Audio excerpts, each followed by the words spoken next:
Daremos início, então, nessa videoaula, ao estudo dos métodos para resolver equação não linear. Meu nome, então, professor Leandro Blas, trabalho na Universidade Federal do Pampa, campus Bagé, ministro na disciplina de cálculo numérico. A intenção da videoaula é trazer alguns exemplos resolvidos passo a passo dos métodos, então, de bisseção, Newton e secante. Essa aula se destina ao método de bisseção. Antes de começarmos a estudar o método, vamos falar um pouquinho do isolamento da raiz. A aula anterior já traz esses dados. E análise gráfica. Então, o que a gente fez? Fez uma análise gráfica, identificamos os intervalos das raízes e usamos também o teorema de Bolzano. O teorema de Bolzano é o teorema que, se fizermos o valor da função do ponto A do intervalo AB vezes o valor da função no ponto B for menor que zero, existe pelo menos uma raiz. Que é esse caso, né? Que menor que zero, f de A é menor, nesse caso aqui, f de A é maior, então a gente pode ver os casos onde a gente tem essa certificação. Também trago na videoaula um exemplo, então, com valores numéricos, onde vocês podem estar substituindo esses valores na função e verificar que há uma troca de sinal. E essa troca de sinal, então, ela ocasiona uma raiz nesse intervalo. Vamos para o método da bisseção. O que seria o método da bisseção? O método da bisseção é um método onde faz a quebra da seção ao meio. Então, ele faz uma divisão da seção. O que é a seção? A seção seria um intervalo AB, nesse caso. Divide por 2, que seria o x0. E assim ele vai fazendo para todos os valores. Ele é um método que converge sempre, porém é um método lento. Eu vou trazer um exemplo e vou explicar o passo a passo do exemplo. Bom, o exemplo que eu trago é x na terceira menos x menos 1. É uma equação não linear, né? Porque é uma equação que tem variação, não é uma reta, já é não linear. Então já identificamos que ela é uma função não linear que se transforma numa equação quando você quer isso igual a zero. Então tu quer as raízes, né, dessa equação. Porém, agora não é mais igual a zero, é igual a uma tolerância. Essa tolerância ela é atribuída no exercício, tá? Ela é dada, então, de acordo com o problema. Nesse caso, nós temos 0,002.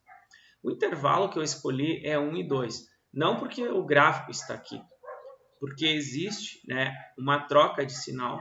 Quando eu faço f de 1, eu tenho o valor menos 1. Quando eu faço f de 2, eu tenho o valor 5. Então, houve uma troca de sinal.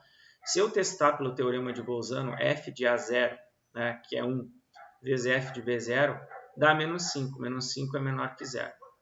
Porém, eu não estou satisfeito com esses valores, porque se eu usasse eles estariam muito longe da minha tolerância. Menos 1 em módulo é muito longe de 0,02. Então, eu vou buscar valores menores. Por que valores menores? Menores porque aí sim eu tenho menos iterações. Então, eu fui lá e estimei 1,3, deu um valor menor, né, em módulo do que menos 1, e 1,4, um valor menor. Então, o que aconteceu? Aconteceu que eu falei, né, para vocês que esses valores possuem um número menor de iteração. Isso pode ser verificado, vocês podem estar testando os dois valores.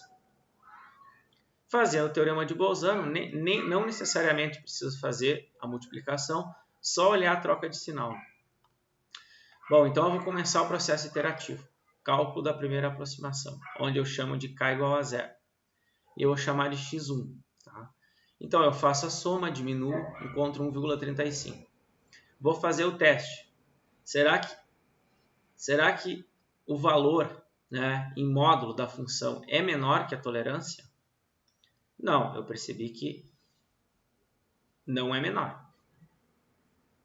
Esse aqui ainda é maior. Escolho um novo intervalo. Como que eu escolho um novo intervalo? Aí está o segredo do método da bisseção. Preciso substituir o valor 1,35 na função e aí faço o quê?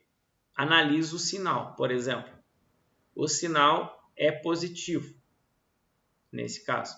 Então, o valor positivo que eu tinha antes não me satisfaz mais, quer dizer, eu deixo ele fora e o meu próximo intervalo é 1,35 e 1,3. Então, esse deu sinal positivo, tiro o sinal positivo anterior e uso o que eu calculei. E vou fazer a próxima iteração, que eu chamei de x2. 1,3 mais 1,35 deu 1,325. Porém, vou fazer o teste na função de novo, né? Fiz o teste na função. Observei que em módulo ele é menor que 0,02. Então, eu falei que o critério de parada está satisfeito e a resposta, nesse caso, para essa tolerância, né, é 1,325. Pode representar qualquer coisa, nesse caso é unidades de medidas. Esse caso que eu trago dessa imagem é resolvido pelo VCN, então é onde eu digito a função, coloco o valor inicial, o valor 1,3, 1,4, e dou um calcular e ele vai me dar o valor da minha raiz. Nesse caso está aqui, né? 1,3325 e o valor da função, né? E assim eu posso estar conferindo através do VCN os meus cálculos, se eles estão sendo corretos ou não. Algumas referências usadas. E para essa videoaula de obsessão, eu trouxe esse exemplo.